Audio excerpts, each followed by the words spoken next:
You are listening to This is Oklahoma, hosted by Mike Hearn, telling stories of Oklahomans and those that have made it their home. What's up, guys? Welcome back to another episode of This is Oklahoma Podcast. Mike Hearn here, your host, back with another episode. Excited to share this episode with you today, but before we do, I've got to thank our sponsors. First of all, the Oklahoma Hall of Fame. They've been a huge part of this podcast for the last few years. So the Oklahoma Hall of Fame have been sharing Oklahoma's story through its people since 1927.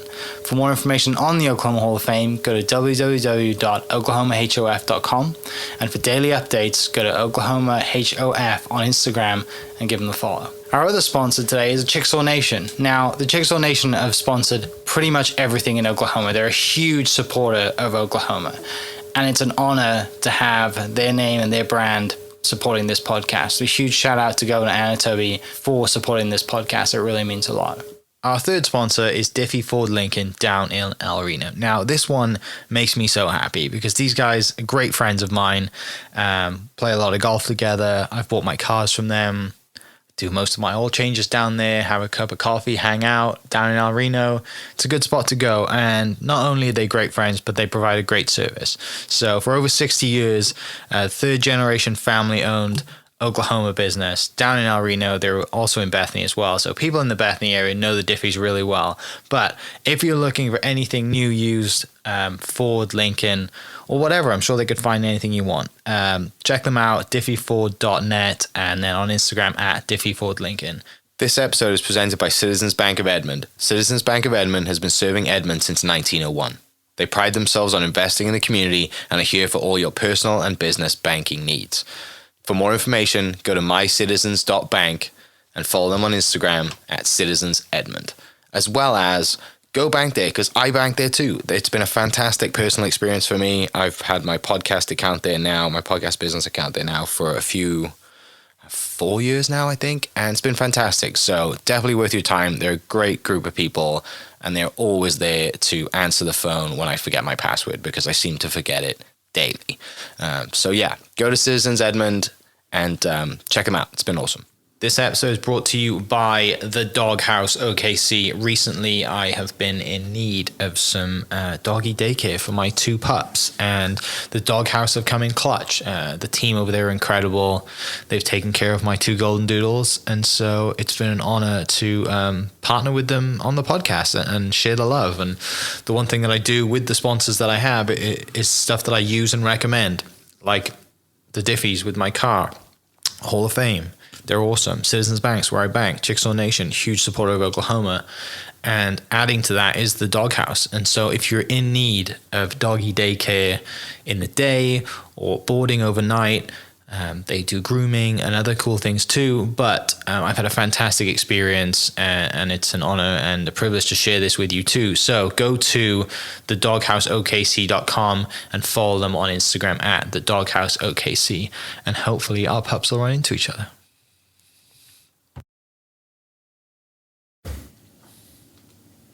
What's up, guys? Welcome back to another episode of This is Oklahoma. Mike Hearn here, host, back with another episode. Got a fantastic episode for you today. Gives me great pleasure to introduce Mr. Jared Black to the podcast from Gavin's Legacy. Jared, thanks so much for taking the time out of your day to come share some stories. Thanks for having me. So you're a pilot still. Yes, sir. Been one for a very long time. One thing I didn't ask you when we met last week was what's your call sign? Are you allowed to say that or not? So like my tactical, like Maverick Goose kind of thing? So it's Slush. Slush. Not quite as cool as Iceman. Okay. That's how it was delivered. What's the story behind Slush? Oh, man. You asked if there's things we can't talk about. So the storytelling of a call sign usually involves a fighter pilot's bar. Yeah. And some brew. I will tell you the short version of it, I guess, which is fine. As a young enlisted guy, I had some pretty cool cars. I had a Corvette that I had restored, and I had Aviator as a custom license plate, and I was pretty proud of myself. I was the 4th generation pilot at that point. My great-grandfather flew the Curtiss Jenny at the end of World War I. My grandfather flew the B-52, and the KC-135 in Vietnam. My dad was a KC-135 navigator. My uncle was a KC-135 and an AWACS pilot. And I was a brand new private pilot civilian. And I thought aviator would be cool on the license plate. So that kind of sets context, it. Yeah. I end up going to pilot training, and this is going to get me in trouble. And I go to pilot training, and a buddy of mine took a picture of me much younger than I am now, a little skinnier, a lot more hair, on the wing of a T6, and submitted that along with another picture of me with Gavin in the cockpit of an A10 up in Boise, and submitted those to a radio station in Boise, Idaho for the Hottest Daddy contest. True story. I didn't know that she did that. Love that. Yep. So I get a call from a lieutenant colonel, which there's a possibility that he will hear the story, so I'll probably leave his name out of it, but he went by Donut. He calls me up and he's like, "What the absolute heck are you doing down there in pilot training?" I said, "What are you talking about?" He's like, "Dude, you're all over the news and Hottest Daddy, you need to be focusing on pilot training. What the heck are you doing?" I'm like, "Sir, I am so sorry. I have no idea what you're talking about." Yeah. So get off the phone with him, and then immediately call her and said, "What have you done?" I ended up winning and got a $2,000 shopping spree certificate at the local mall. So I just gave that to her, and that was, I believe, the last conversation that her and I had together. Anyways, do well in pilot training, do well in all of the other military parts of the flying. They sent us to a program called IFF. It's Introduction to Fighter Fundamentals, where it's our first introduction to being a fighter pilot. Having to fly while flying, obviously forward, but you're looking backwards for bandits on you and stuff, and that stuff you've seen in the movies. Yeah.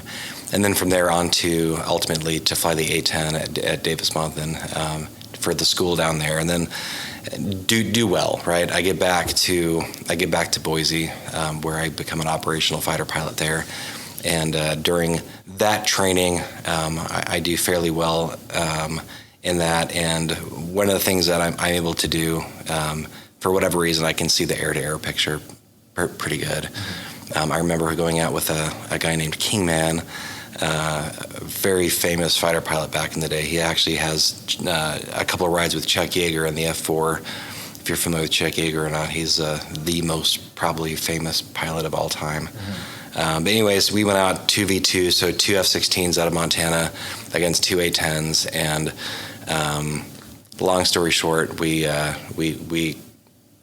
beat them up pretty bad. And any F-16 pilot would argue that the A-10 should not be doing that to the F-16. So we cleaned them up pretty good, and through that there came a kind of a sense that I was fairly good at the air-to-air picture. Not saying that I'm God's gift to anything, but I was good at the air-to-air picture. So that brings in Top Gun. Everyone has seen Top Gun. Sure.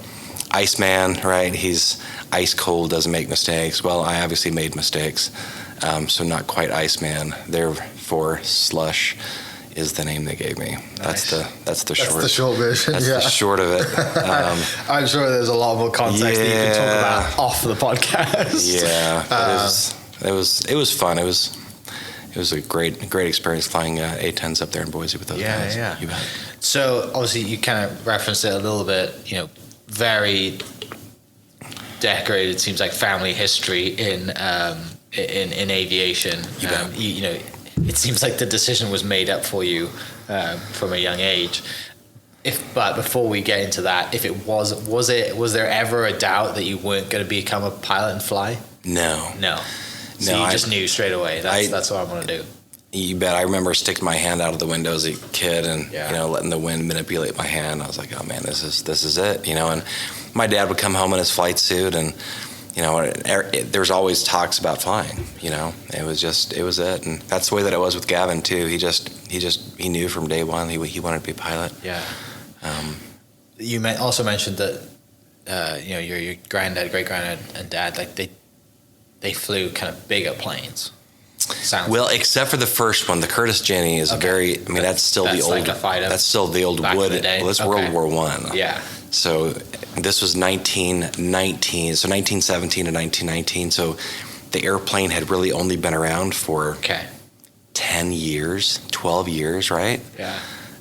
So it was very, very new. This is the kind of plane, it's a biplane where the guy in the front has the controls and the guy in the back is the gunner. Has a machine gun. Just Right. So it's doing- like yeah. it's like one of those planes. So very small. I mean, Right. big planes didn't exist back then. Okay. You bet. And then yes, after that we're all large Yeah. planes. So I would be the first fighter pilot, if you will. What made you want to go the fighter pilot route versus sitting in the back of an AWAC or flying a B-52? You know what? I don't have an answer to that. I just always knew that was going to be it. Yeah. So we lived at Mountain Home at the time in Idaho, and about 40 miles up the road was the Air National Guard base that had A10s. So I got to see those all the time. The F-15s, F-16s that flew out of Mountain Home. I'd see them overhead all the time. So just a lot of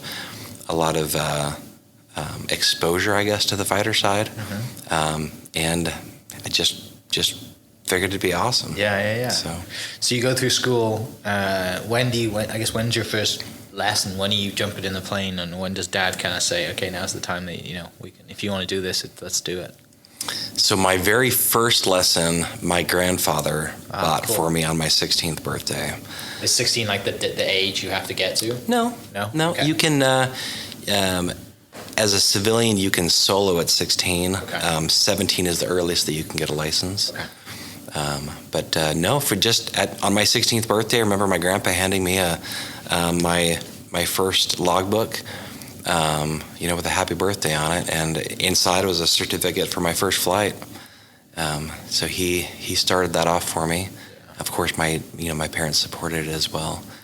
And I went down the road at a little Cessna. It was a 150, very small airplane, too small for the two of us that were in it. Looking back, and I remember on the very first flight. It's going to sound like I'm making this up, but I'm not. My very first flight ever, and it was only like a 45-minute flight. The guy that I was with, the instructor, he has since passed, but he fell asleep. Like, I'm not kidding. We're up there flying at like, I don't know, a couple thousand feet. And I'm just out there doing some turns. He had me call turns around a point and S turns. To basically just follow this road and do some turns around it. And I look over and he's, hey, I'm fairly confident that I can keep us in the air. Right. But I have no idea how to land. I've never landed an airplane before. Yeah. Could I have figured it out? I guess if he wouldn't have woken up, we would have found out. But yeah, I had forgotten about that until probably just now. But yeah, he fell asleep on me. And then really from there, it was I flew very sporadically. It's even more expensive than what it was when I went through in the late 90s. But yeah, I eventually enlist in the military and become an aircraft mechanic. So I start that first. My uncle out of high school. Out of high school, okay. Yeah. So my uncle, he's a Southwest captain right now, and he flew the AWACS here, and he gave me some advice. He said, "Hey man, Boise's right up the road. They've got A10s up there. If you wanna fly those, this is." And he gave me advice on how to do that, and I've shared that advice with countless people since then on how to do it. And Gavin was going to follow those exact same footsteps. I flew him up to Idaho, and he met with in the same recruiting office that I went through, and he was going to enlist with them and have them put him through college, because to be an Air Force pilot, you have to have a minimum of a bachelor's degree. Yeah.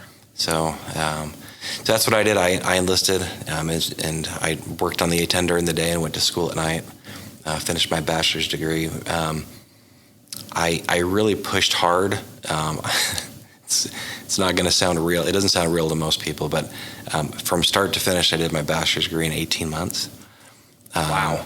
Yeah. While working. Yeah. Full time. Full time. So the military gave me about 32 credits to go towards it. So I basically had the first year kind of taken care of starting out. And then I went through Embry-Riddle Aeronautical University, they had a satellite office based out of Mountain Home Air Force Base there. So I went in there, and it was a long drive too. It was from the base to from both bases. 'Cause I was at Gowan Field in Boise working on the A10, and then I would go to Mountain Home Air Force Base for school. It was about an hour and 15-minute drive. Yeah. And then I'd go to school until late, and then from there I lived in a little town called Nampa, which was north. Hour and 45 minutes home. So it was very, very long days, and it was six days of school straight, so Monday through Saturday, and then every other Sunday. So every other week was 7 days straight through. Yeah. But it was worth it. I don't like school, although I've been basically a professional in aviation education for my whole career. But yeah, I went through and knocked it out fairly quickly. And then the war in Iraq kicked off. Okay. So I was actually in Operation Southern Watch with our A-10s in a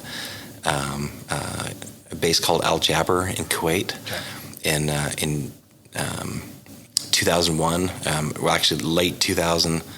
No, I'm getting my years wrong. 2000 at the end of 2002 through the first part of 2003, doing Operation Southern Watch. Basically, the A-10s would fly, and they would make sure that Saddam Hussein wasn't doing anything stupid in Iraq, right? And we had the A-10 mission, so close air support, making sure his armor wasn't coming down, stuff like that. Yeah. And I was a maintainer, I was a crew chief, so I was there for that, and then we actually kicked off the war. So they shut the base down. Basically, they turned off all comms, all cell phones, everything. And then we kicked off the war. So we pushed into Iraq. The team that I was with we were the first Air Force enlisted personnel to set foot in Iraq in 2003. Yeah. And we set up a forward operating base where we brought the A-10s in, fueled them up, so that they could fly into Iraq and fuel up with us, and then fly further forward to do missions. Yeah. So that was pretty intense. We had 26 missed launches when they were launching those. What were those big? Those big Scud missiles. So we kept having to don all of our gear for that. Danny was actually out there in the Herc at the time flying. Yeah. So we've talked about this, but there's possibilities that I was actually on his airplane while he was there at 100 feet, dodging, AAA coming up at us and all that kind of stuff. It's pretty wild, but yeah, I did that. Then I came home from that, finished up college. I actually finished my last course while I was in Iraq. Yeah. And Kuwait. I think it was microeconomics. So I'm in, they call it MOP level 3. So I'm in all this chem gear, everything except for the mask. I remember being, laying on the ground of one of the offices while one of the missile alerts was going on my laptop, working on microeconomics. It was pretty stupid, but I had to get it done, right? Yeah. And I was married to Gavin's mom. Okay. I would write her notes, and I would stuff them in the refueling door in the A-10 in Iraq, so that when the airplane flew back to Kuwait, my maintenance guys would open up the door, take my letter out, and then get sent back to the States to her. I don't think there's anything wrong with that. And Statute of limitations probably gone on that probably too, right? fine. There was nothing classified about anything. Yeah. But that's how I was getting information back to her, and it was obviously before Gavin was born. Yeah. Came back from that and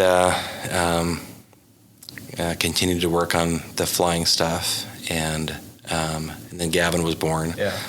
He was born on October 26th of 2004. Okay. That same, within those weeks, I'm not exactly sure what day it would have been, but around the same time that he was born is when I was notified that I was selected for pilot training, for Air Force pilot training. Yeah. And when Gavin was about 6 months old, I went off to get my commission, and then went to pilot training from there. Okay. So that made it pretty tough going through pilot training as a single dad. Obviously, I didn't have Gavin with me, but it was very challenging. So when you were in Iraq the first time you went flying? I was not. Okay. No. My job as a crew chief was to make sure the airplane was fuel's maintained, ready to go. Exactly. Yeah. All of the things. I was kind of the coordinator, the director of maintenance, basically making sure that everything was getting done. Yeah. Yeah. Back up a little bit when you're Sure. when you go up to to see the A10s for the first time, or maybe it's before that. And you, like you said, you're in the area, right? You hear that plane coming at you and that whistle. Like, you still get that feeling. You still remember that. So. Because it's a very distinctive sound. Oh yeah. I mean, those big high bypass turbofans. There's really nothing that sounds like it at all. Yeah, you're right. I remember the first biggest memory that I have of how awesome the A10 was when I was in tech school in Texas. It would have been early 2001, I guess, and they were teaching us how to tow the airplane. And when you tow the airplane, one of the people has to sit in the cockpit to ride the brakes while the other person actually physically tows it. And I always volunteered to be the guy that would sit in the cockpit because I wanted to be a pilot, right? Yeah. So I remember sitting in the cockpit, and it's a fairly large airplane, even though it's a fighter.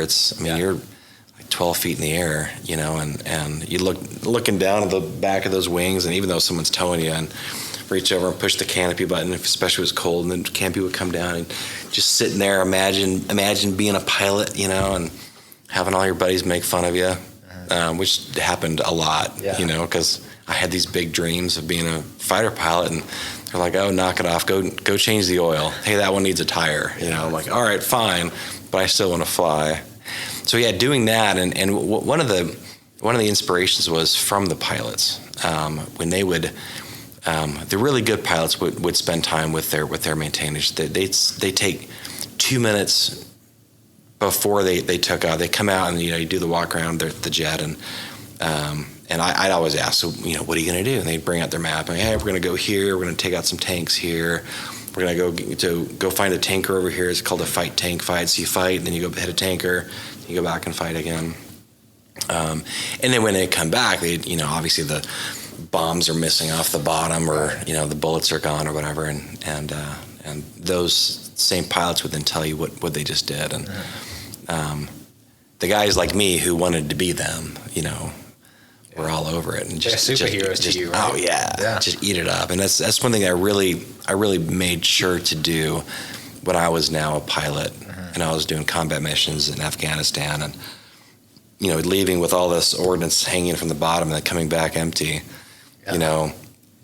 Taking that moment for your guys that are on the ground working, to the guys that loaded those bombs. Hey man, I just did this with those bombs. We just saved 2 convoys because you loaded those bombs, because you took the time to go to school to learn how to load those bombs. Backing them up all the way through all of their decisions in life, to where they physically put that bomb on that aircraft for me to deliver it, and save the guys on the ground.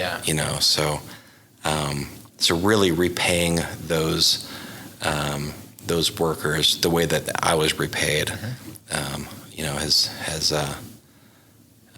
shown to really pay dividends, because the more they know about why they're actually doing what they're doing, the harder they work. I had a kid. He was 12 years old. He came out with his elementary, not middle school, whatever that. 12 years old. And I remember he was 12.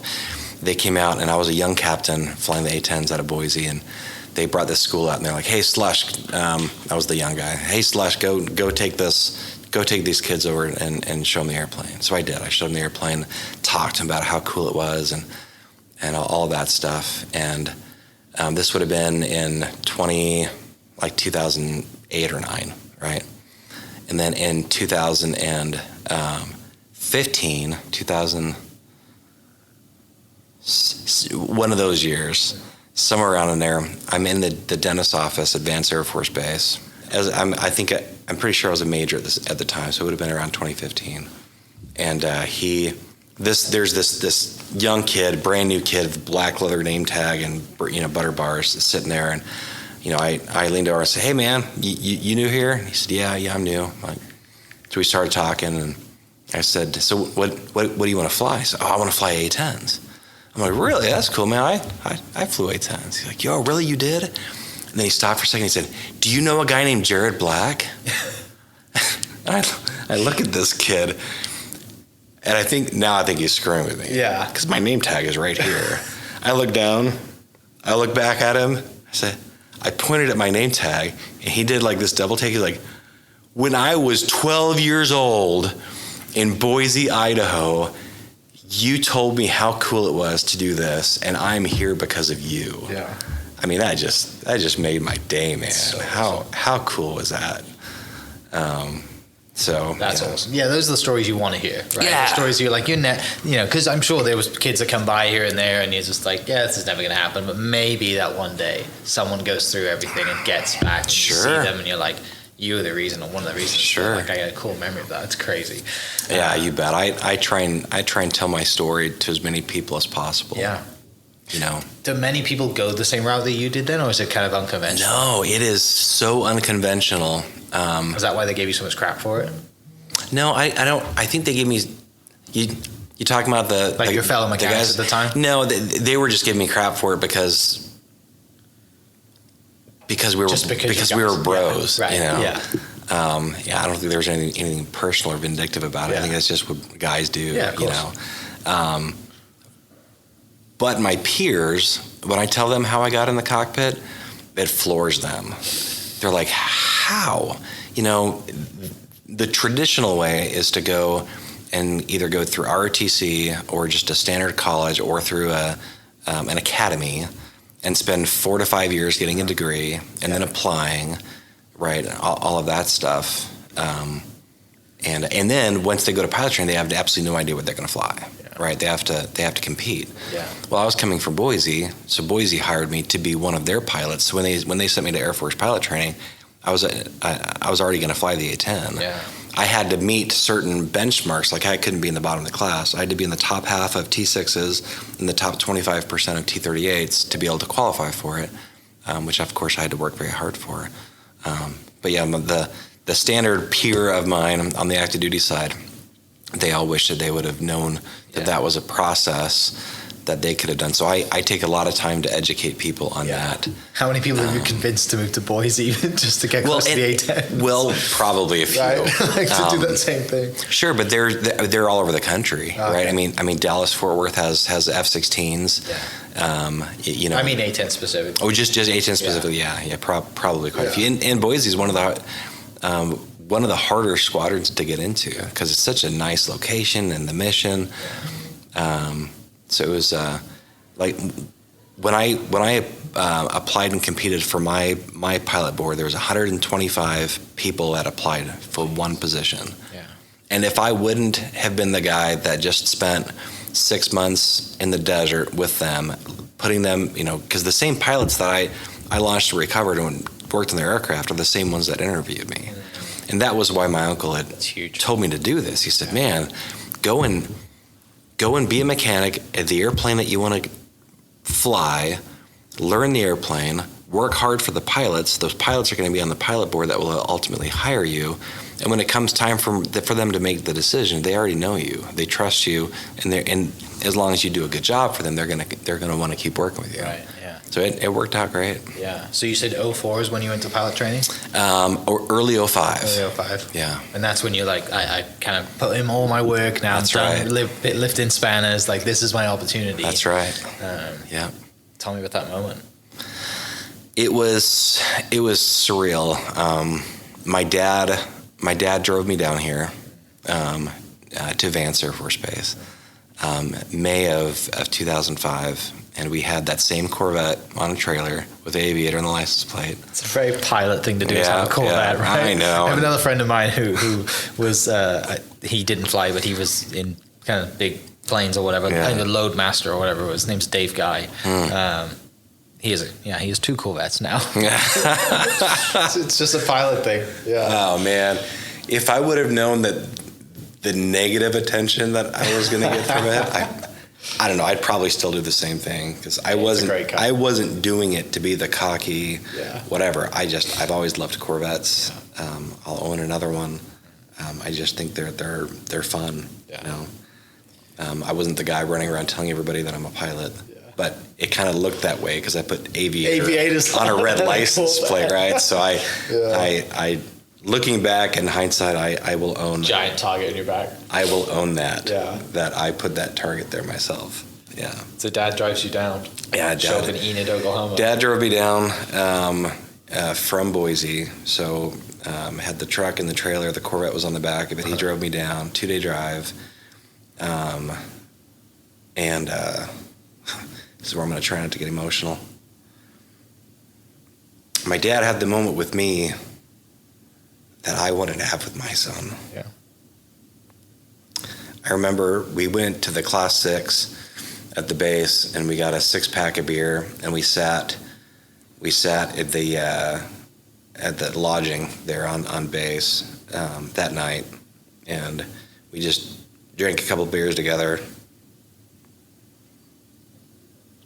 And the next morning he left, you know. But it was good. I mean, he taught me so much growing up, and he prepared me for that moment. Yeah. How old are you that moment? 2005, I was 20. It was a week before my 23rd birthday. Still a baby then, in the grand scheme of things. Sure. Right, but you've also been to, been to a war zone. Right. Because you obviously didn't, you've done straight out of high school. Like, you've grown up in such a short period of time. I did. Yeah, and that was a difference that I had with most of my peers as well, as they were straight out of college. Yeah. And I was straight out of, like you said, a combat enlistment. I had spent time, in Iraq and Kuwait, and running around with an M16, for no reason, right, other than to have one. No, I mean, there was every reason to have it. It just felt wrong. It was one of those movies that you've seen from Vietnam. Danny's going to get a chuckle out of this, but they landed us at Tiliel Air Base. It would have been, the war kicked off March 16th-ish, 20th, something like that. 3 days into the war, our Chief Master Sergeant, Chief Finicatero, I'll never forget him, short little squatty guy. He's as wide as he was tall, just super neat guy. He comes out and says, "All right, who wants to go on a camping trip?" I don't know what a camping trip is or what he's talking about, but I love to go camping. I grew up in the woods. I'm like, I'll go. So he's like, "All right, grab your your ruck, your whatever, pack up." So we're MOP level 3. We got on a C-130, and as we're getting on there, they hand us one empty magazine, M16, 2 of the cardboard boxes of bullets, and a weapon. As we're getting on this airplane, I'm like, what kind of camping trip are we going on? What the hell is happening?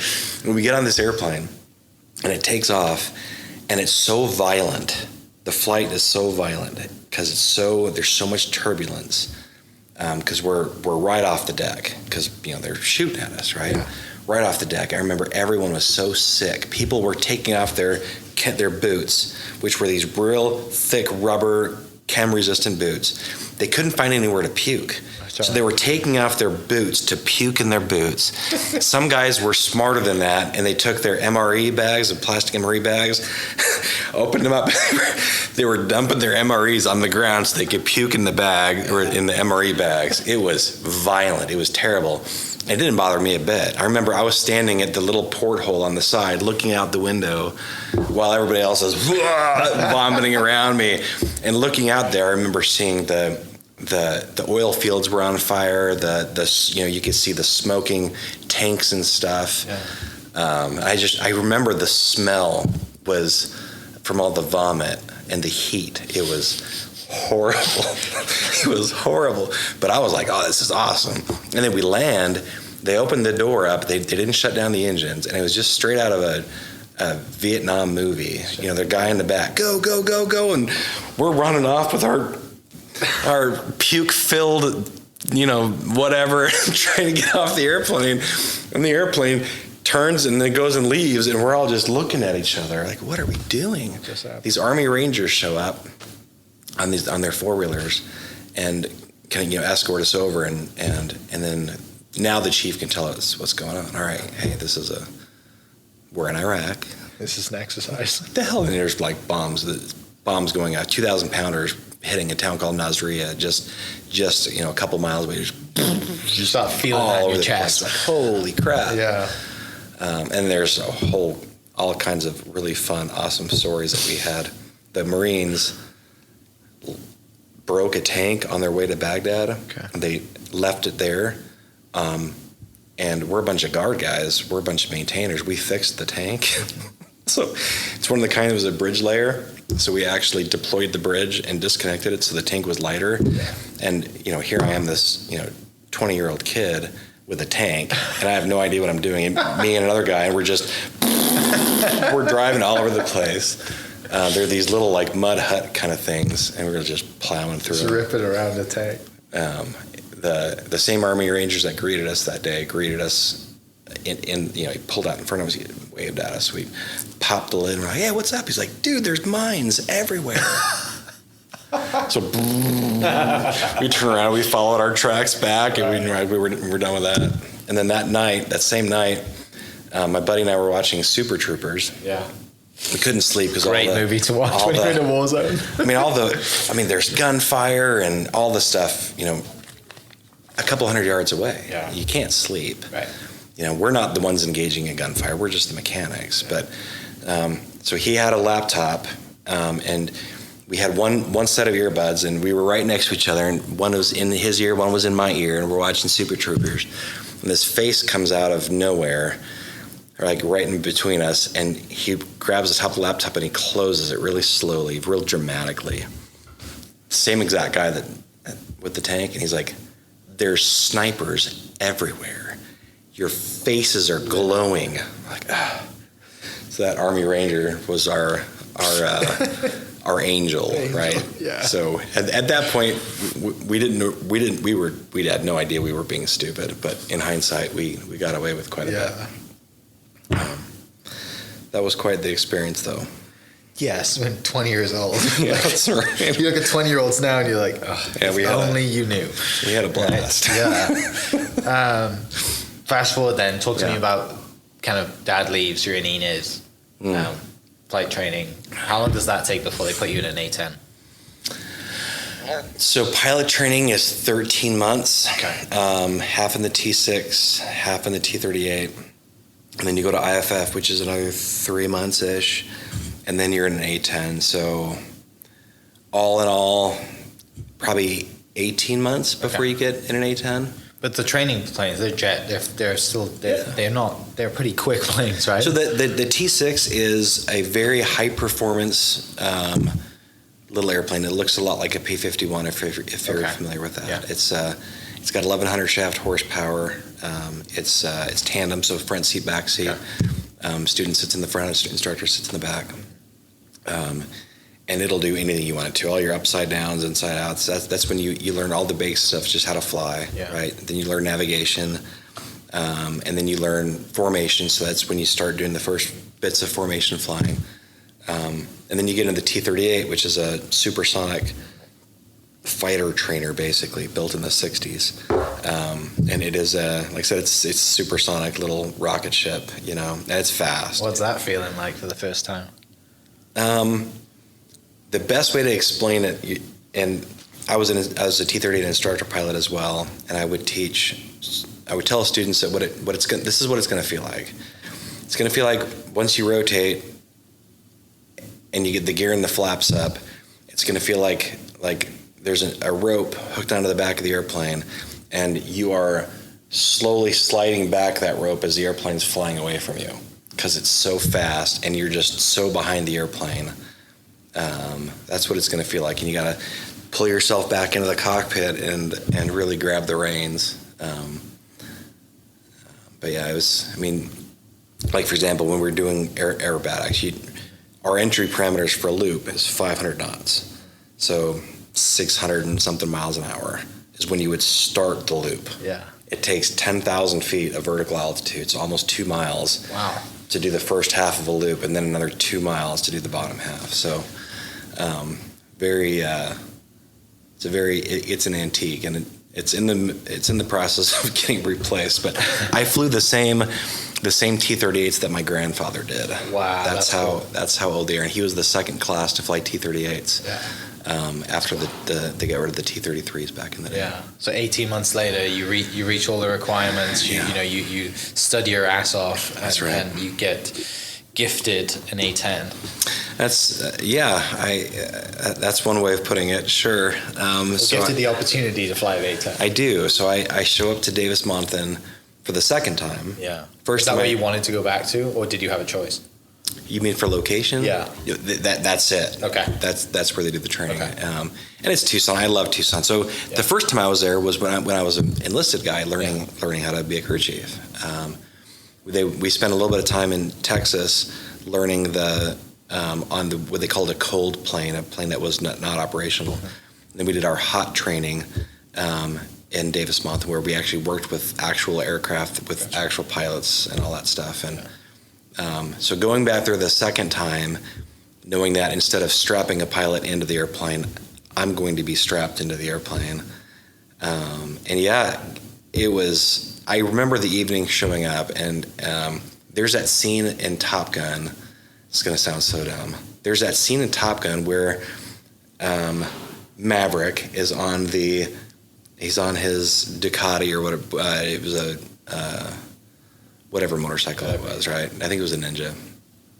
Where he's the recent Maverick movie. He did it in both. Yeah. So where he shows up on the motorcycle, going down the flight line as if F-14's taking off, and just him looking over and watching it.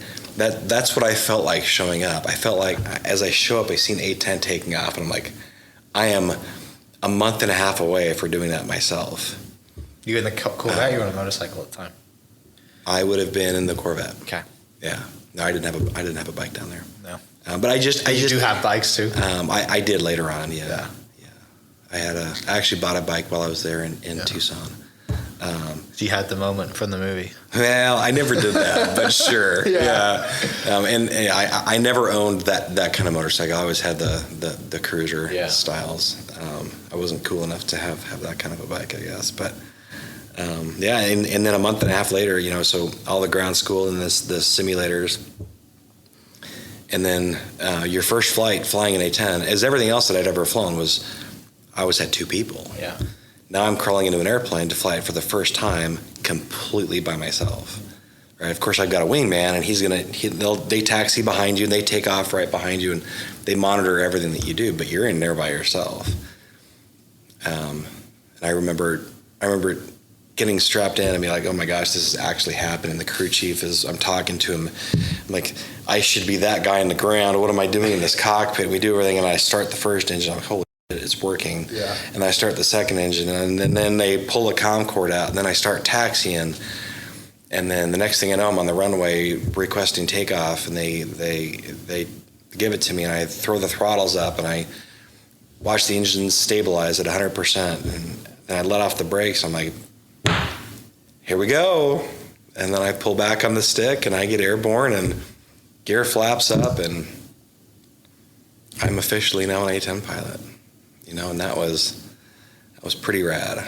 I was a little disappointed on how slow it was. The T-38, when you let off the brakes, about 3 to 4 seconds later, the afterburners would light, and it would be like the hand of God on your chest pushing you back. There was nothing like that in the A10. It was just like, and just going, and I'm used to getting airborne pretty quick in the T-38, and kind of feel like I need to put a paddle out there to help myself along a little bit, and then your first 7 rides are all, they call them, it's an instrument sortie. So you go out, you do very basic stuff.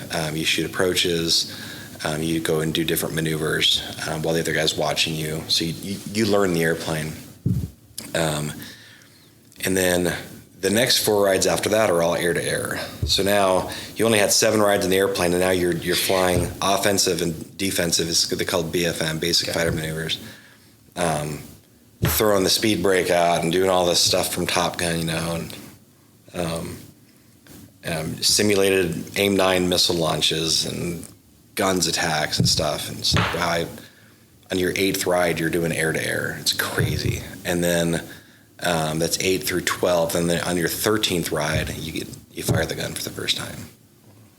And when that 30 millimeter cannon, that's on the right at the front on the nose, right? Yeah. 7 barrels. That's 30 millimeter. They're about this long. Fires 70 rounds per second.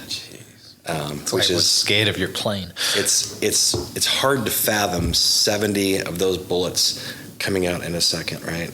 It's hard to fathom. But it's pretty amazing. When the sun and all the humidity and everything is just right, you can actually see the shock waves coming off of your bullets as you're shooting them. It looks like something out of the Matrix, you know. Yeah. And then of course you see the sparkle of whatever you just shot. Any armor or anything like that. We call it sparkle, but when it's penetrating the armor and it just throws sparks everywhere. It's a beautiful thing. Yeah, that first live cleared heart training exercise is just. I mean, well, I guess I would assume it's more fun to shoot the gun at the front than it is to just press a button and send a missile. Yes, but the missiles are pretty cool too. So we shot a couple different kinds. We shot rockets, so 1.75 inch rockets. They're about 3-4 feet long. Those are fun because they're like little just off the sides and the big tubes. You know, I don't remember how many were in 3s. 7 or 9, whatever. Those are fun because you point at your target, you hold really still, and you either have it on ripple where you push the button and all of them come out, or you can do them one at a time. Yeah. That's fun. The Maverick missile was cool. What's that? AGM-65. It's huge. It's about this big around. I think it's about 8 feet long. It's a fire and forget. Okay. So you lock onto a tank, at anywhere from 2.5 to 10 miles away. You lock onto it, and it's called a rifle. You hammer down, and that huge missile comes off the rail, and it's fun because there's about half of a second delay. So you have everything lined up. You push the button, and then you look over and you watch it, and it goes, and it shoots off the front. The afterburner on the back of that missile is twice the length, so it's probably 12, 15 foot long flame coming out the back. Yeah. And then it goes into what's called G-bias, and it goes and shacks your target. I remember the first tank I hit with a Maverick, it blew the turret off the top, flipped it on its side, and knocked the track off of it too. I still have that video. It was an old B model built in like 1977. Yeah. They were just getting all the old missiles they have us use for training. They're like, I don't think it's accurate enough for war anymore, so just go train with them. Right. The bombs, I remember dropping my first 500-pound bomb. I was so disappointed. Oh, really? Oh, yeah. Just like a puff in the desert? Yeah. I'm like, I'm expecting this nuke, this mushroom cloud of justice and insurrection. Right. And, I roll in, and I'm just so practiced. And because we practice with these things they're called BDU-33s. I'm sure you've seen I don't even know if they sell them anymore, but back in the day when we were young, they sold the little Nerf footballs that had the tail with the fins on it. They whistle every time you throw them. Well, they should whistle. So they have what's called the BDU-33, which is a blue bomb. It's a practice bomb. It's only about this long. It looks just like a Nerf football. Yeah. But it has the exact same fall geometry as a 500-pound dumb bomb would. So we go and we practice with those, right? So I roll in, and I've got it wasn't even a tank. It was just the center of a target. I roll in, I got everything perfect, and pickle it off perfectly, and as good as I could for being my first one, which probably wasn't very good. But I remember pickling off, then we do what's called a safe escape. So after you drop the bomb, you go into a 5G pull till you're about 60 degrees nose high, and then you roll upside down, and then you watch your impact. And then you pull away, right? And it went off, and it was like, poof. What the hell? It's a 500-pound bomb, but in my mind, I had this expectation of just doom. Lighten it up. I was like, yeah.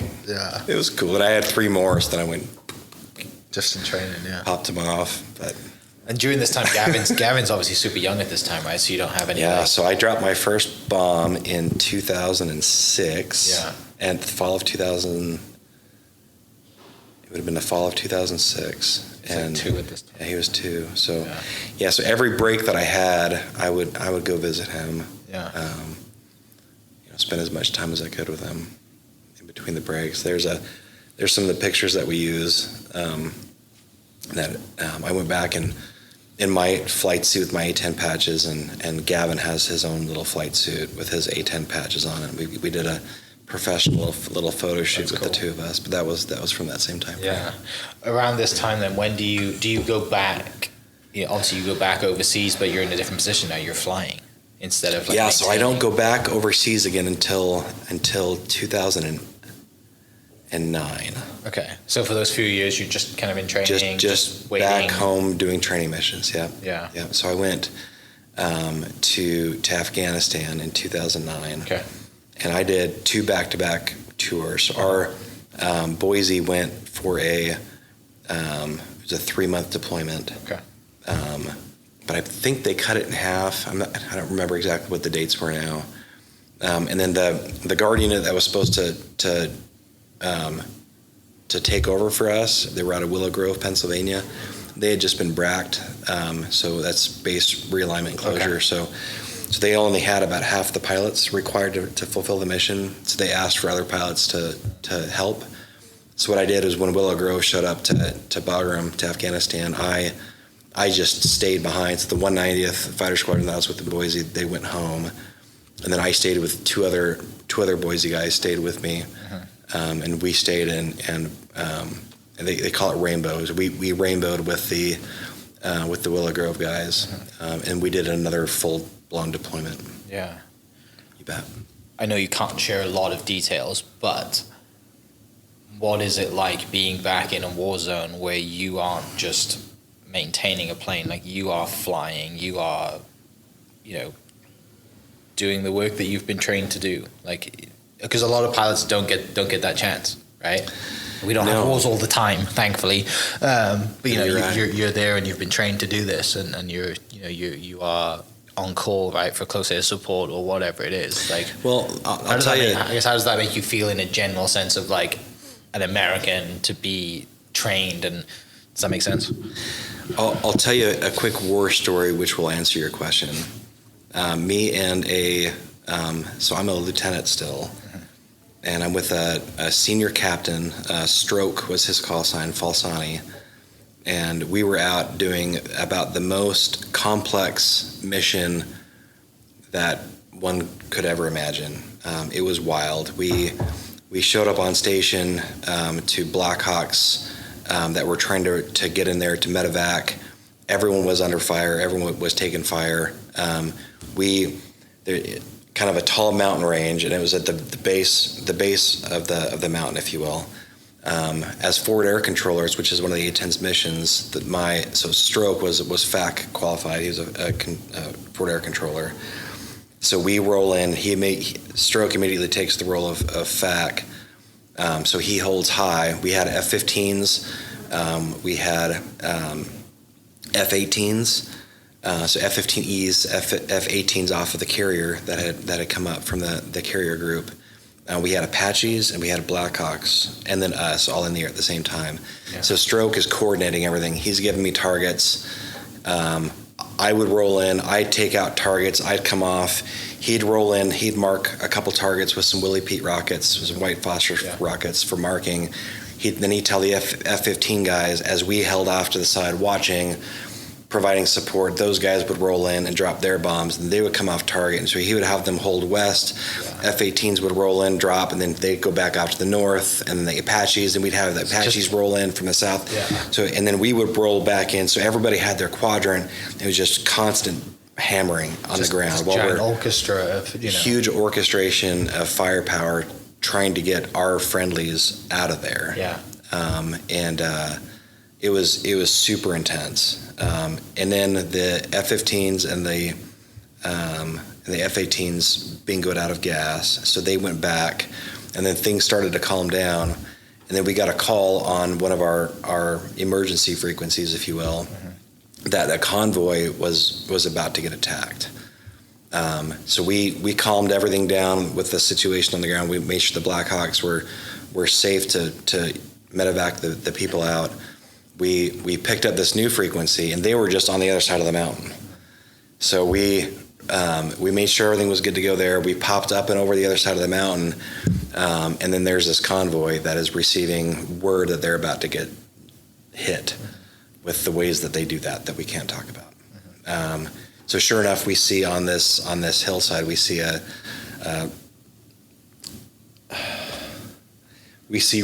person that's watching. Yeah, with a sat phone, calling it in. Yeah, and an AK and all this other stuff, right? So we see the people that are starting to advance. We're almost what we call Winchester. We're almost out of ammo. Okay. So I rolled in. I had one bomb left. It was a 500-pound air burst.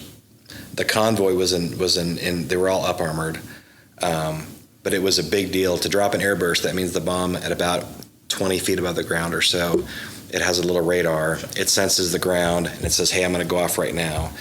And then instead of impacting the ground, it goes off above the ground. Yeah. Right. So it's meant for soft targets. Sure.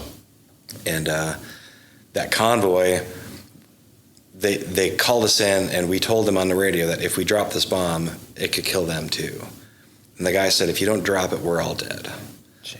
So I roll in, and I remember being more dialed in than I've ever been, and even today, and that was almost 15, 16 years ago, because it's called a pipper, the little dot in my head that I have to aim. It's a dumb bomb. It's not guided. I am putting it where it needs to go. If it would have been off 1/16 of an inch, I would have hit the convoy, right? So just everything had to be so perfect to drop that air burst, and it worked perfectly. So we had to get to do a danger close scenario like that. The guy on the ground has to call us up and physically give us his initials. He's saying, "My initials are Juliet Bravo. That's my God-given name. I'm giving you permission to drop that bomb, even though it might kill me." So we had to get ground commander's initials for the danger close, and it worked. The air burst went right where it needed to go, and it stopped there was a large amount of individuals pocketed that were basically running towards the convoy, and I was able to stop them. To tie this into your question, a short time after that, a stroke Falsani was I don't even remember where he was at now, but a guy that was in that convoy found him and told him that he was able to go home and see his unborn child because we saved his life. That moment when Stroke called me and said, "Dude, I just met one of the guys from the convoy." He was like crying. He was all emotional. He was alive because of what we did. That made every single moment up until that point worth it. All of the hardships, all of the late nights, all of the, all the studying, all the times that I, failed a flight, where the flights didn't go right. All those pieces came together for that moment to where I was able to put that bomb on target and saved a convoy. I hope that answers your question. Yeah, well, at that point, training takes over and you don't have time to think, right? It's just like all that hard work has gone into that exact moment. That's right. Because you said, it's down to you. It ain't radars or anything. It is you that's, pushing the button. No, I'm not saying that the next guy wouldn't have been able to do the same thing. No, of course not. I agree. But for me, that made all of it worth it.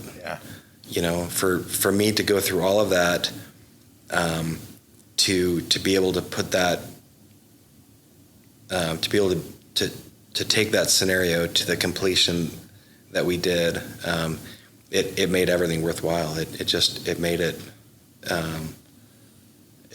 it made it all worthwhile. And I've told that story to thousands of training students, because when you're going through and you're doing 18-hour days, because that's what it is, 12 hours in the flight room and another 6 hours, studying in your room, preparing for this stuff, and it's hard. Mm-hmm. And you go and you try your best and you fail. You have to get up in the morning and do it again.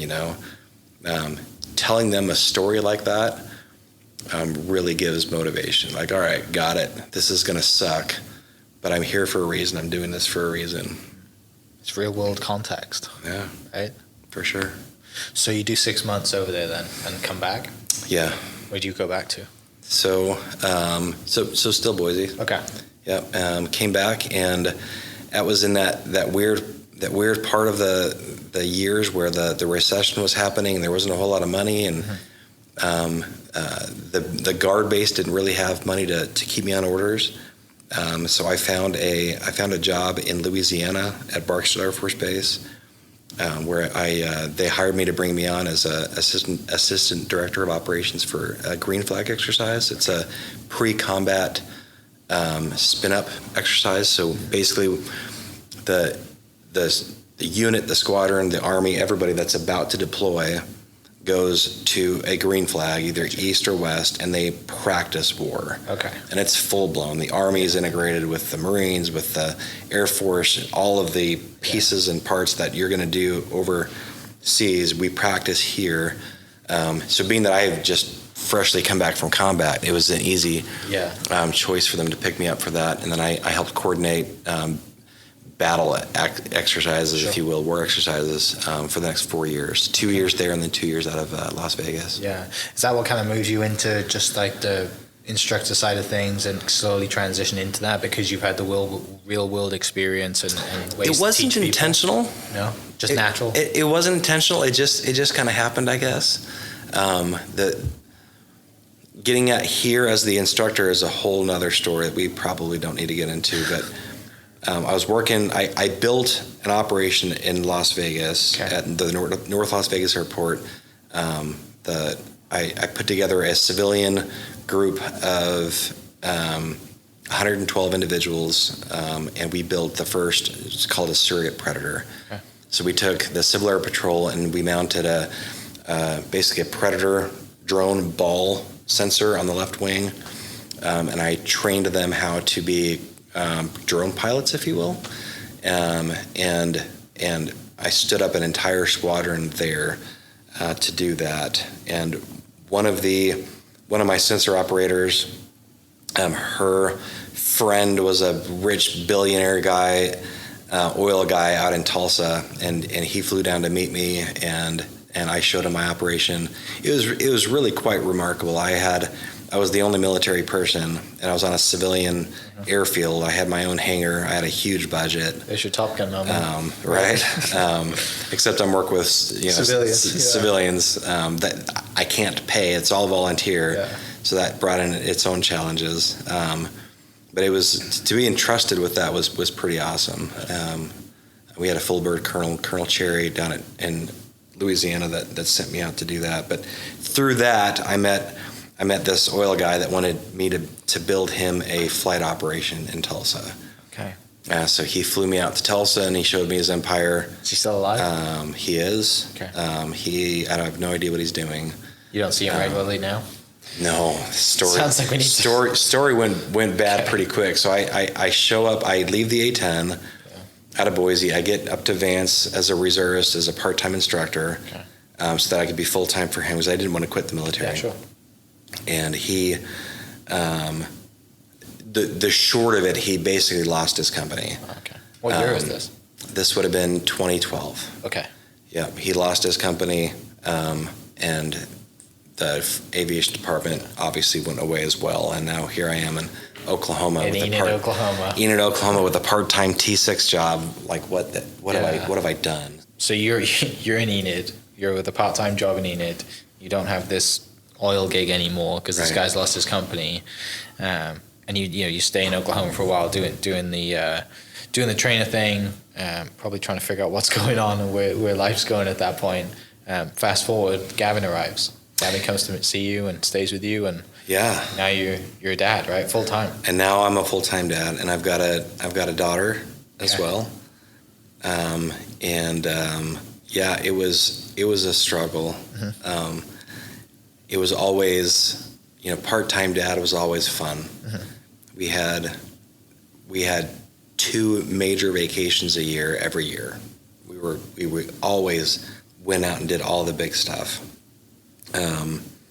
which was hard at the time because we had family members and friends who were like, "Gosh, you're spending so much money. You should be, whatever." And because every time that we talk to somebody, we're going back to Universal Studios or Six Flags or Disney World or whatever, or the Keys or whatever, and now I've got a full-time kid who is wonderful, but now I have to take my fun hat and merge it, because I still want to be fun, but I need to merge it more with, all right, man, you're 15 years old and you're behind, and you've got 3 years to get your act together. If you want to be a fighter pilot, you're way behind. Yeah.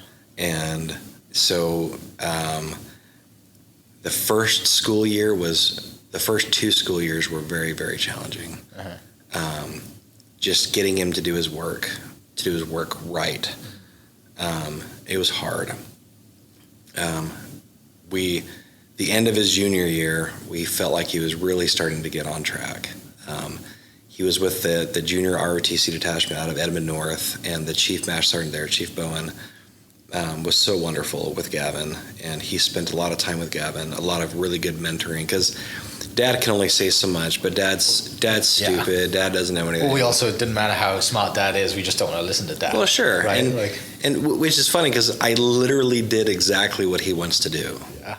So I can tell him exactly where his next footstep needs to take, right? Yeah. But it's just the challenge of being a parent, But ROTC really stepped up, and they helped him a lot. They offered a flight scholarship if you got to a certain GPA and assignments, and you had all the right accolades. Their flight scholarship would pay for your private license. Okay. So him and his buddy, Joshua Eckerd, they were working hard on it. The very last their junior year, and they were slowly starting to get their GPAs up and slowly starting to really work towards it. And then we lost Gavin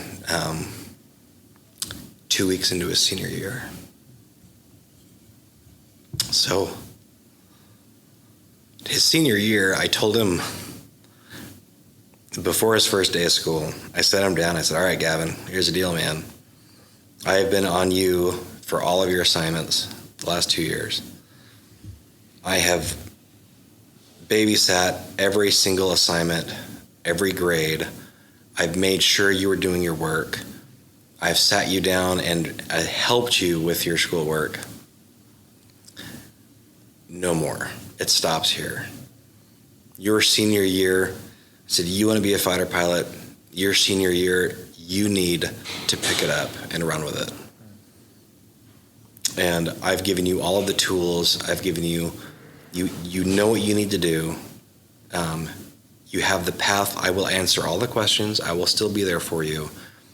But I even showed him, I'm deleting the school app from my phone that's going to notify me if you're missing assignments. Do I care still? Yes, I absolutely do." And he's like, "Dad, no, I think you should leave that on there. I think you should, because I'm going to need help." I'm like, "No, dude. No, the crutches, which are me, are being pulled away. You've got to stand on your own 2 feet. You need to do it this year." He bought a motorcycle. So he loved. I grew up on motorcycles. My brother and I rode together. We rode motorcycles together as kids, up in the mountains and on the back country in Idaho. And then I had several cruisers over the years. Gavin started out on a little Yamaha YZ 75.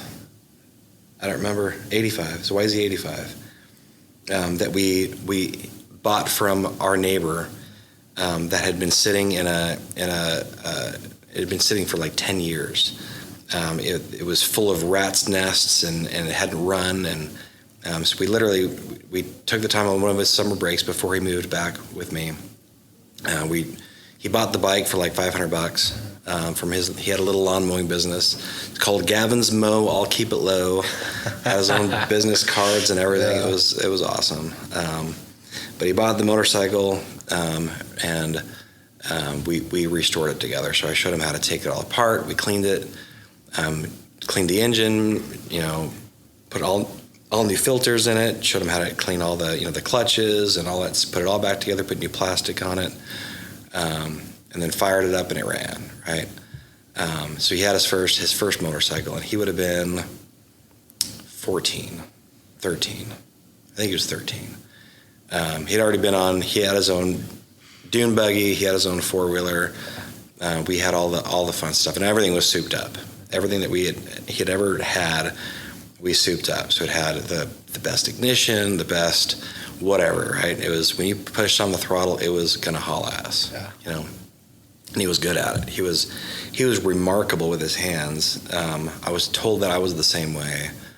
But anything that he picked up, he could master, as long as it was hand-eye coordination stuff. RC helicopters, RC airplanes, flying airplanes.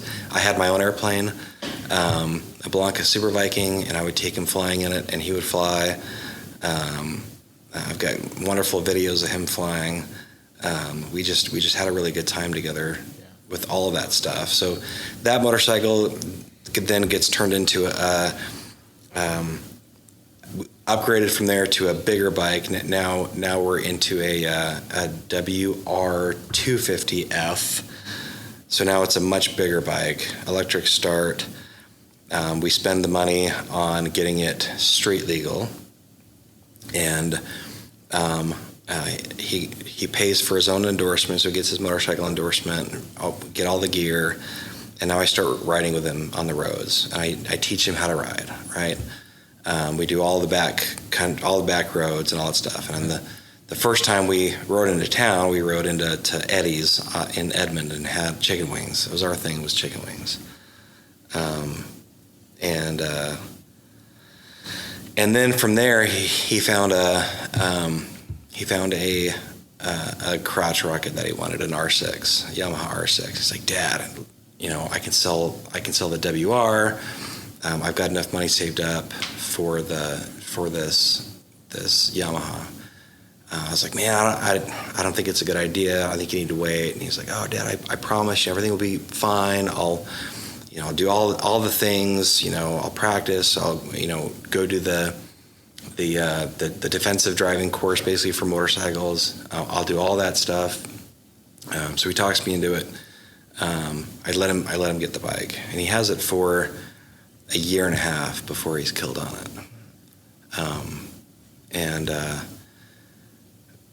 The morning that he was in the accident, it was August 25th of 22. Remember, it was a beautiful morning. I was out. I just put brand new headlights in my truck. And one of the things that I wasn't doing with this new school year was waking him up.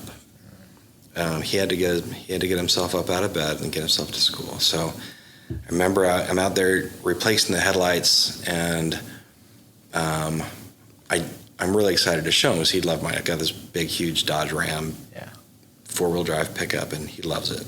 It's a pretty truck. And so I go inside, I look underneath his door, and his light's on. I'm like, all right, sweet. So I pour a cup of coffee. It was one of my things. I'd always bring him a cup of coffee in the morning, and we'd chill for a couple minutes while he was getting ready to go. So I poured him a cup of coffee, and I brought it, and I sat on his bed. He sat up, and I told him, I handed him the coffee, and I told him what I did to the truck, and I said, you want to see it? He's like, yeah, sure. So we go out there and take him outside and show him the headlights, and it was just cool, He's like, yeah, man, those are awesome. Those are neat. And then he goes inside and he takes his time getting ready to go. And my wife Amanda and I we were standing together. He came out and he had his motorcycle gear on. He had the best of the best gear. I mean, I wouldn't let him ride without it. Everything from his shoes. His shoes were race certified all the way up through the armor, and the helmet and the glove, everything. He walked up and it was the best morning that we probably had ever had with him, a school morning. He was just beautiful. His hair was perfect.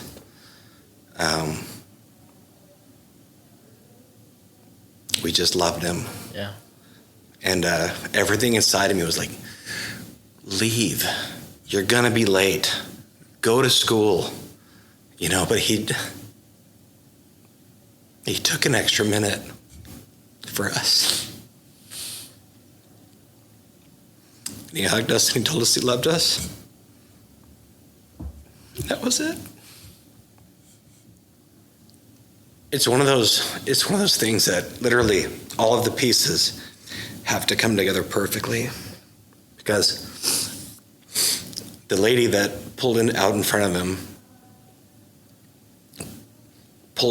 him at the exact moment to where he didn't have any reaction time. I have not watched the video. I'm not going to, but the investigator said he had 0.8 of a second to see her before he hit her. And most of us can't do anything in 0.8 of a second. But he was in his lane, minding his own business, and she pulled out in front of him, and he hit the side of her van, and he went straight down. He died on the scene, but the paramedics brought him back, and I was walking into the Gold's Gym in Edmond, and I got a call. It said Sheriff's Department. I picked up the phone and kind of jokingly said, "All right, what did he do?" And the officer, he said, "Your son's been in an accident, and you need to meet the paramedics at OU downtown." And I remember saying, I said, "Is he alive?" And he just kept saying, "Sir, your son has been in an accident," and he wouldn't tell me. And finally I said, "I need you to tell me if he's alive or not." And he said, "Right now he is, but they're working on him." And I said, "Where are you?" And he told me that he was on the corner of Covell and Kelly in Edmond. So I jumped in my truck and I raced there. I got there right as the ambulance was leaving. So the police officers waved me in behind him. And I followed the ambulance all the way down to OU. And he had 4 surgeries. They took out the lower part of his lung, one of his lungs. They had to remove one of his kidneys. Almost every one of his bones was broken. His spine was shattered. The impact was, as it was so sudden, all of his internals were basically,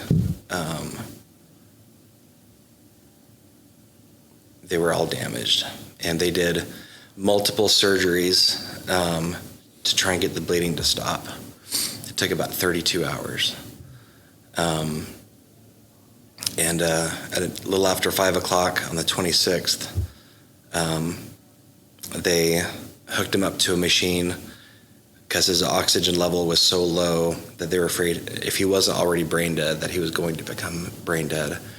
And it was either he was either going to be brain dead or he was going to bleed out, and we had to get him oxygen. So they hooked him up to what's called ECMO. It's like the dialysis machines that they use for kidneys, but instead of it filtering the blood, it oxygenates the blood. And as soon as they hooked it up and turned it on, it was too much pressure, and he bled out.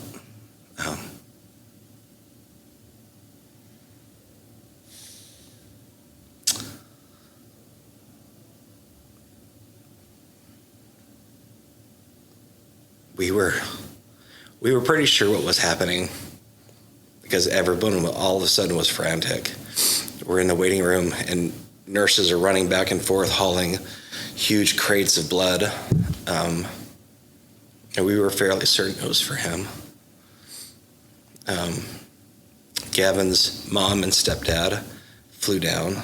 I called them when I was driving by in the ambulance, and I said, "It looks really bad. You need to come here." And they got here in time.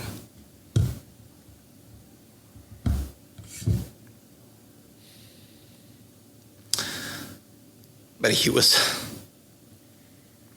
just getting his act together, you know. He had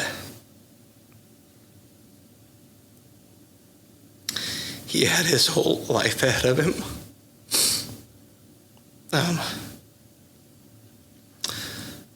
Scholarship. Yeah, we can talk about the scholarship, right? After he passed, and we had the funeral. We had the funeral in Boise.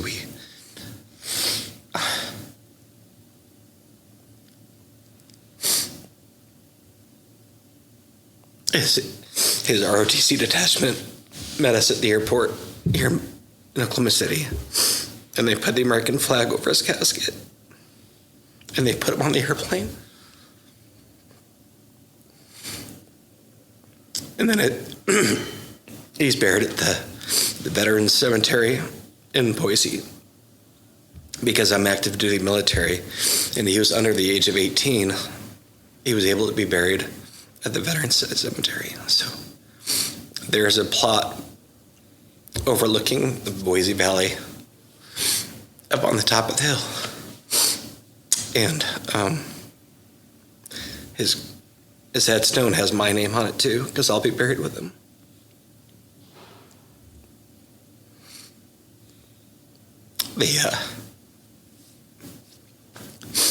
The A10s from Boise did a flyby.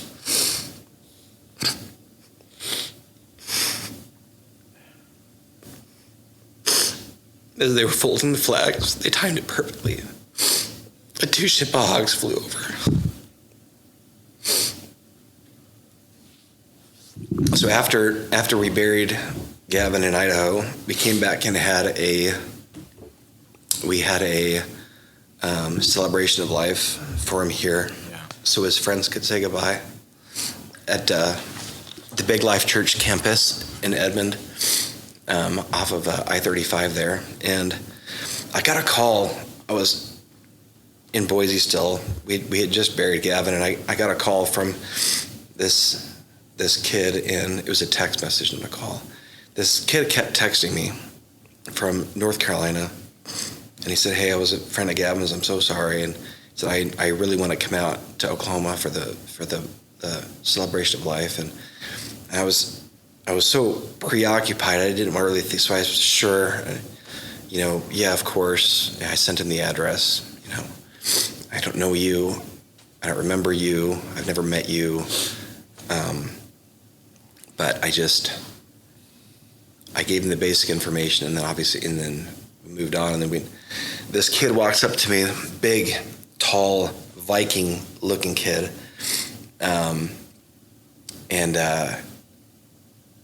he doesn't even reach in to shake my hand. He just embraces me, and he introduced himself to me, and he said that he met Gavin online playing one of their video games when he was 14 years old, and this kid was suicidal. He was going to kill himself, like legitimately going to kill himself, and Gavin talked him out of it.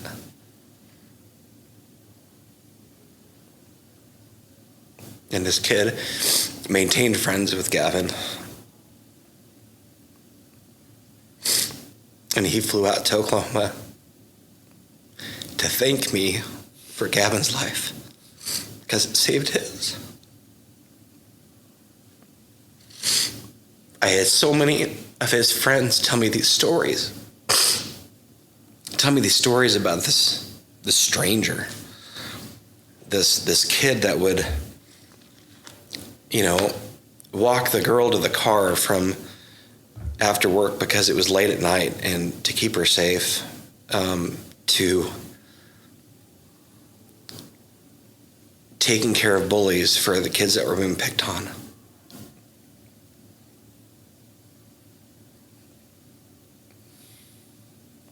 All the things that I wanted him to be, he was. And I just didn't know it, you know? And after he died, I had so many stories about his heroism, how he saved people, how his energy brought people out of the darkness. And man, that's awesome. It makes me happy, and it makes me even more sad at the same time, because this world is so full of darkness, and it's so full of bad people that it's one of the infinite whys.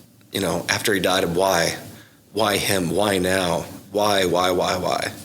If only, you know, all of the if onlys.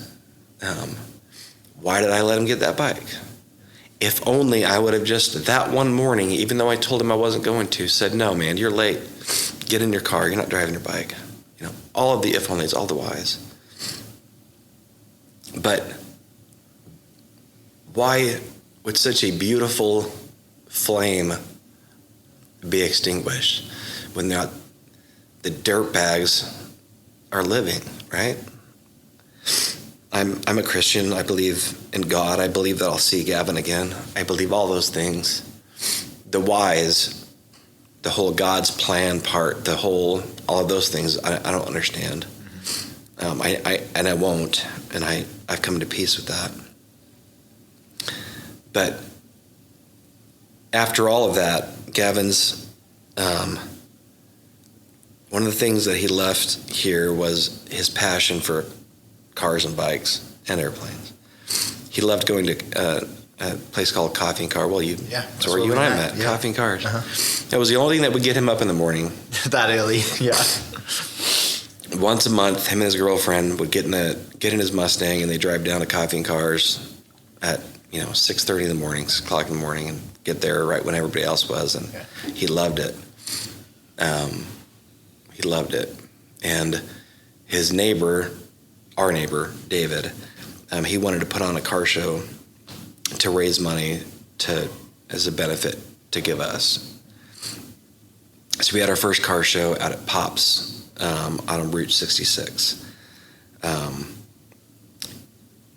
It was about a month and a half after he died, and it's all kind of fuzzy to me, but the ROTC came out, and they, in their blues, and they presented the flags, and they saluted the car, and they raised money, and they tried to give us that money, and I don't want the money, right? So kind of there on the spot, I'm looking at the ROTC, and I'm thinking about the scholarship that Gavin was working towards. I was like, you know what? Why not put this money towards a scholarship? I don't want the money. So it was right there that we decided to build a scholarship, and we started it like right there. And I picked up the mic and from the DJ that was doing the thing, and I kind of announced what we were going to do, and just pulling it out of thin air, And there wasn't a ton of money. It was like $2,500, I think, is what they raised. And so I took that, and then I put it into last year's campaign and started the Gavin Black Memorial car show is how it started. And we did our first event last year at Twin Peaks. Of all places, why Twin Peaks?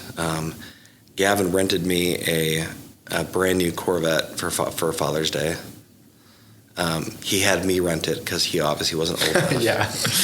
But he's like, "Hey, Dad, I want to rent you this car for Father's Day," and it was very expensive. It was like $500 a day, and I was like, "Oh man, that's awesome. That's way too much money." He's like, "Oh, Dad, it's good. Yeah. It's good." He always say, "It's good." So I said, "All right. That's really cool of you, but how about I split it with you?" He's like, "You sure?" I'm like, "Yeah, man, with $250 each, that's great." So we rent the car, this beautiful car, we go down, we pick it up together, we drive, and I know looking back that part of the reason that he rented me that car was because he knew I'd let him drive it. Yeah. And I let him drive it. Right. I wasn't supposed to let him drive it. Sorry, Savannah. I'm sure she will listen to this. Is this a Turo rental? Yeah. It was. And Savannah is actually selling the car right now. I thought about buying it from her, and I still might. It's still for sale.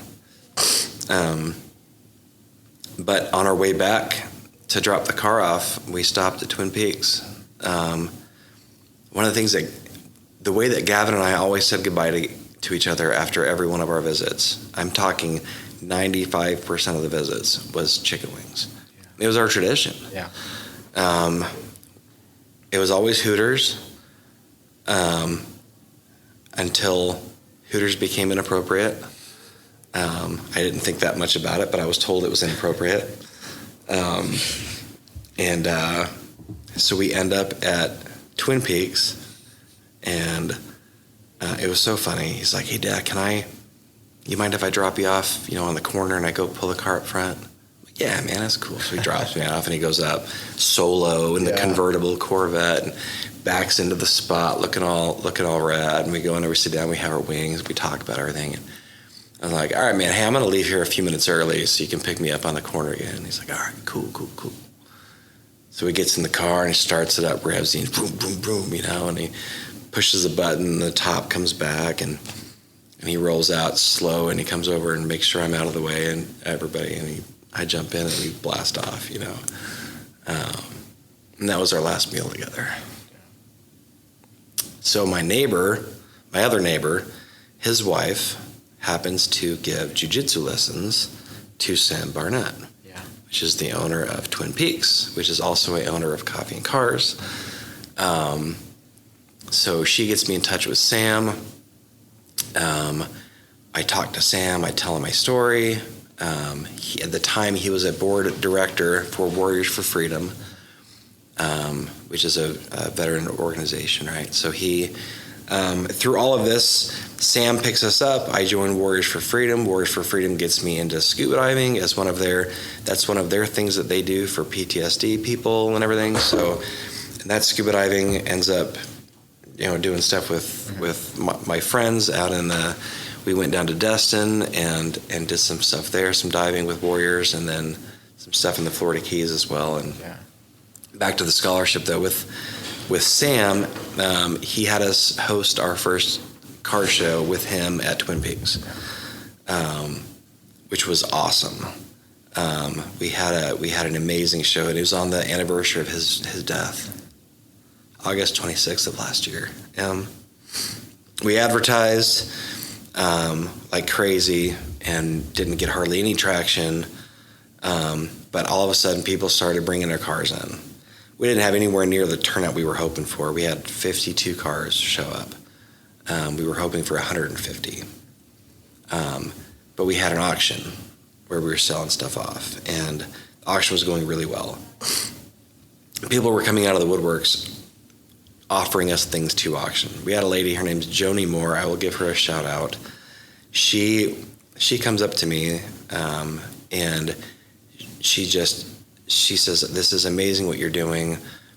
She shared a story with me about her son. He was shot in the back, and he's a quadriplegic. And he was there, and she said, "I have a house in Cozumel."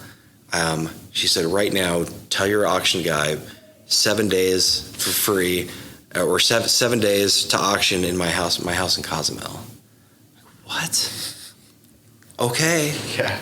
So we did that. She's offering it up again this year, so we'll have another auction for Cozumel this year. We're trying to get their local scuba diving shop, Papa Hogs. We're trying to get them involved in the scholarship to throw in a scuba deal to go with the stay. But Bobcat showed up, and they gave a 3-day rental for an excavator to auction off. Just all kinds of. I auctioned myself off as a hunting guide, to take people out and take them hunting, and I did. I took a 21-year-old kid out hunting, and with that, and it was just wonderful. And like I said, we were hoping we needed 20. I was hoping for 15, and we ended up getting 34. Wow. It was remarkable. So we were able to pay 100% of the scholarship for last year, pay all of the bills, because it unfortunately takes money to make money. Yeah.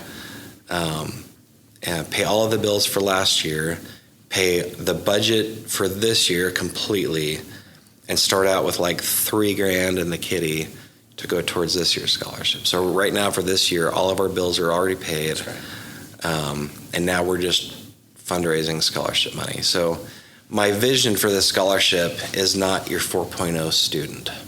They can get scholarships all day long. The vision for this scholarship is someone like Gavin. Someone who just needs a little push.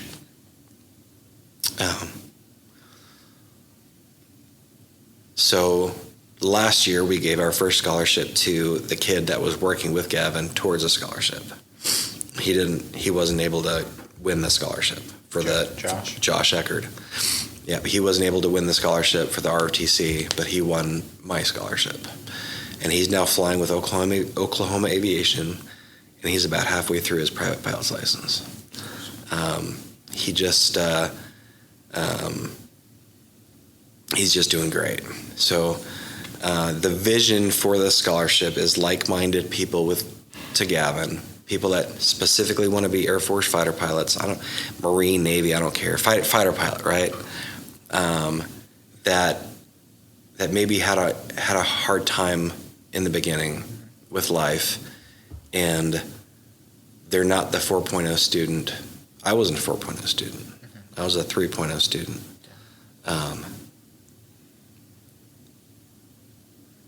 But I want to offer someone the chance of a lifetime. So we have an application process, and it's 3. They have to answer 3 essay questions, keep it under 250 words, and they send I've only received 1 application, but I like it. I like this kid a lot. Edmond North ROTC detachment will always get the first scholarship. That's where Gavin was going. They put so much work into Gavin. I want them to have first dibs at the first scholarship. Yeah. Any money we get after that will go to, I'll give away as many scholarships as I can. Yeah. It's, this year the scholarships are going to be worth $15,000. Okay. So that $15,000 is enough to get you a private pilot's certificate if you work at it. Yeah. So I'm putting some guidelines on it. You have a year to get it done. Because if it takes you any more than a year, it's going to take more than $15,000. Yeah. Because you got to just pound it out. Yeah. Every delay that you have to do another training flight to make up for the delay, and that's just money, right? So you have to be 16 to be able to apply. Minimum age is 16.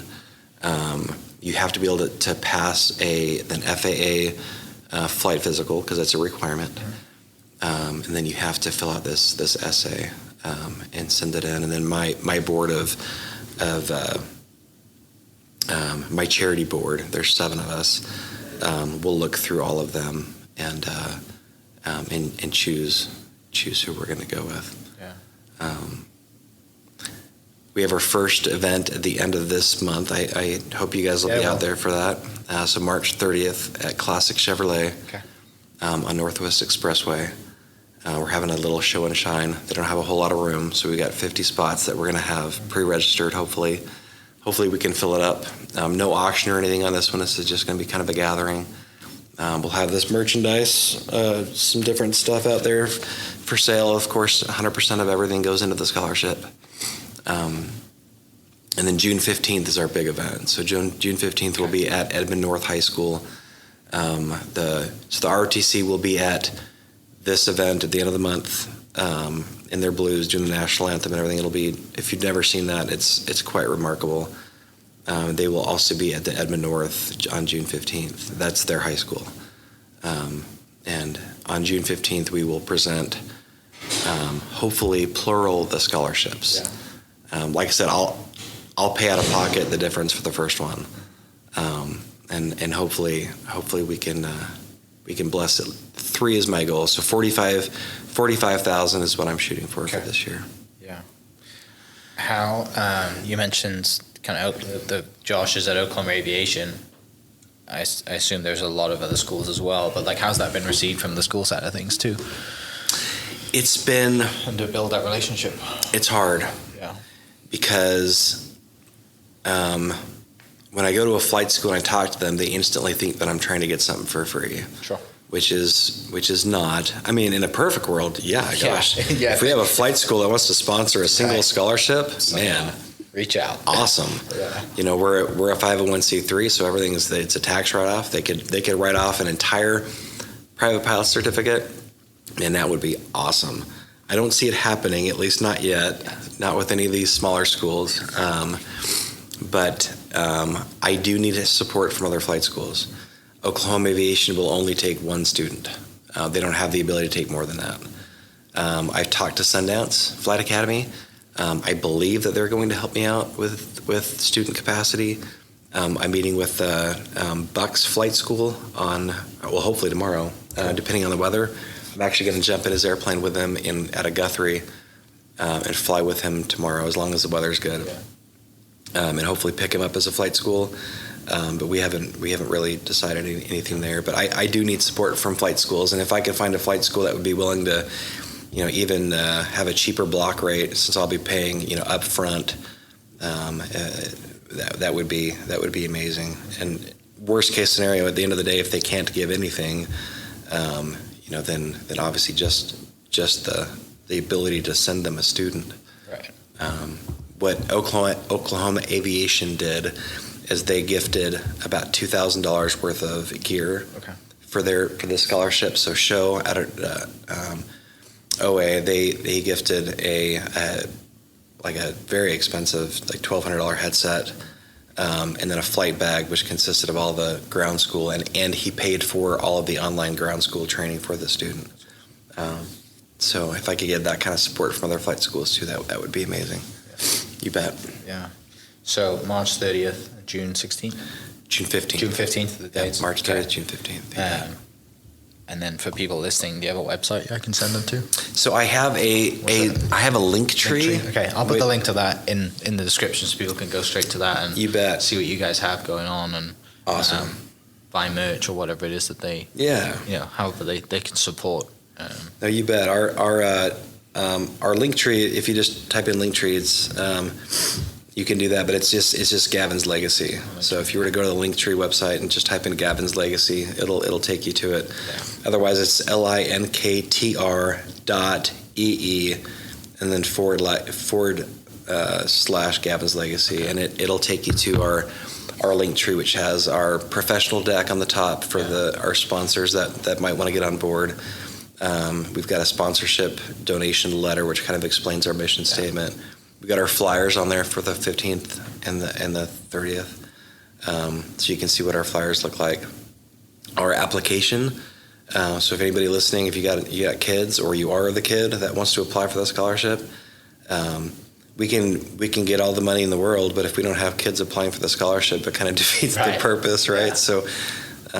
So we need applications too, and anybody that wants to get involved, whether you're a food vendor, come on out for that. We've got food vendors already set up for both events, but if you guys can come out, any level of support to really remember Gavin, to realize his dream and his goal with this next generation is our mission. Yeah, we want to bless these kids with an opportunity that Gavin didn't get to have. Yeah. I know it's really still fresh, but I really appreciate you coming out and sharing your story.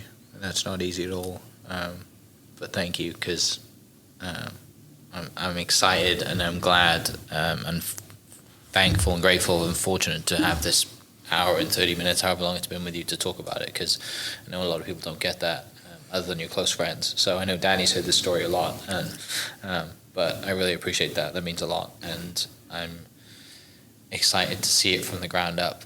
I appreciate you. And see where this goes, and help any way I can to connect you to sponsors, whoever it is. don't have the money to give you yet, but I'm happy Sure. to use my connections to help with that. I appreciate that. You know, I know. I think Wyatt wants to be involved. Who you met at the car show as well. I did. And Eliud, obviously, who you guys knew anyway, because you went into his exotic motorsports dealership together. I know he's going to get involved, even if it's just showing up with cool cars. That'd be wonderful. You bet. The community here is awesome, especially the car community. Yeah. So I don't doubt that this is you're gonna have 3 scholarships this year and more going forward. You like think I said, so? Yeah. Okay. I don't. Just knowing the people that we know collectively, I think it's going to be awesome. I think the problem you're going to have is people applying for scholarships. We need to get more people to apply for it. But we'll get to that. Okay. I'm glad to. That'll be a good problem to have. Yeah, I appreciate you giving me the opportunity to play a small role in this and want to be involved going forward. So thank you for coming, sharing your story. And for people listening, I'll put the Linktree link down below. They can go check that out and spread the word for anyone who they know, or like I said, if there is someone listening that is in high school that thinks, you know what, this person sounds a lot like me. I'd love that. I'd love an opportunity. Awesome. So, but thank you so much. I really appreciate it. I appreciate you. Thank you. People listening, thank you so much. We will catch you next episode. Cheers. Hope you guys enjoyed that great episode. Thank you so much for listening. As always, huge shout out to our sponsors, the Oklahoma Hall of Fame, sharing Oklahoma story through its people since 1927. For more information on the Oklahoma Hall of Fame, go to www.oklahomahof.com and follow them on Instagram for daily updates at oklahomahof. Our other sponsor, the Chickasaw Nation, amazing sponsor. They do amazing things for the state, and they're always sponsoring something in Oklahoma. They're a huge supporter of Oklahoma, and without their support, we wouldn't be able to do what we do. And our third sponsor is Diffie Ford Lincoln down in El Reno. Now, this one makes me so happy because these guys are great friends of mine, play a lot of golf together. I've bought my cars from them, do most of my oil changes down there, have a cup of coffee, hang out down in El Reno. It's a good spot to go. And not only are they great friends, but they provide a great service. So for over 60 years, third generation family owned Oklahoma business down in El Reno. They're also in Bethany as well. So people in the Bethany area know the Diffies really well. But if you're looking for anything new, used, Ford, Lincoln, or whatever, I'm sure they could find anything you want. Check them out, diffieford.net, and then on Instagram at diffiefordlincoln. This episode is presented by Citizens Bank of Edmond. Citizens Bank of Edmond has been serving Edmond since 1901. They pride themselves on investing in the community and are here for all your personal and business banking needs. For more information, go to mycitizens.bank and follow them on Instagram at citizensedmond, as well as go bank there, because I bank there too. It's been a fantastic personal experience for me. I've had my podcast account there now, my podcast business account there now for 4 years now, I think, and it's been fantastic. So definitely worth your time. They're a great group of people, and they're always there to answer the phone when I forget my password, because I seem to forget it daily. So yeah, go to Citizens Edmond and check them out. It's been awesome. This episode is brought to you by the Dog House OKC. Recently, I have been in need of some doggy daycare for my 2 pups, and the Dog House have come in clutch. The team over there are incredible. They've taken care of my 2 golden doodles, and so it's been an honor to partner with them on the podcast and share the love. And the one thing that I do with the sponsors that I have is stuff that I use and recommend, like the Diffies with my car, Hall of Fame. They're awesome. Citizens Banks, where I bank. Chickasaw Nation, huge supporter of Oklahoma. And adding to that is the Dog House. And so if you're in need of doggy daycare in the day or boarding overnight, they do grooming and other cool things too. But I've had a fantastic experience, and it's an honor and a privilege to share this with you too. So go to thedogHouseOKC.com and follow them on Instagram at thedogHouseOKC. And hopefully our pups will run into each other.